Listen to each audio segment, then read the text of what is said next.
కొన్ని సంఘటనలని మత గ్రంథాలలో ముఖ్యమైనవిగా పరిగణిస్తారు. ఇవి సంపద, గౌరవం, ఆరోగ్యం, అదృష్టం, దురదృష్టం వంటి ముఖ్యమైన సూచనలను అందిస్తాయి. జ్యోతిష్యం ప్రకారం జంతువులు, పక్షులకు సంబంధించిన కొన్ని విషయాలు తరచుగా చర్చకొస్తూ ఉంటాయి. అందులో పావురం కూడా ఒకటి. ఇది శాంతికి చిహ్నంగా చెబుతూ ఉంటారు. మత గ్రంథాలలో పావురాన్ని లక్ష్మీదేవి భక్తుడిగా పరిగణిస్తారు. అయితే పావురం ఇంట్లోకి వస్తే శుభమా అశుభమా అనేది చాలా మందికి తెలియదు. దాని గురించి ఈరోజు మనం తెలుసుకుందాం. ఇంట్లోకి పావురం రావడం శుభప్రదంగా పరిగణిస్తారు.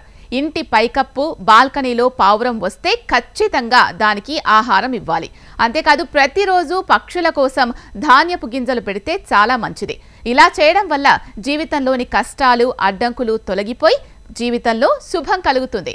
కానీ ఇంట్లో పావురం గూడు కట్టడం మాత్రం అశుభం.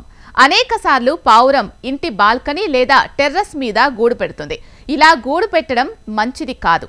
ఇది ఆర్థిక పరిస్థితిపై చెడు ప్రభావాన్ని చూపిస్తుంది. అలాగే ఆరోగ్య సమస్యలు తెచ్చిపెడుతుంది.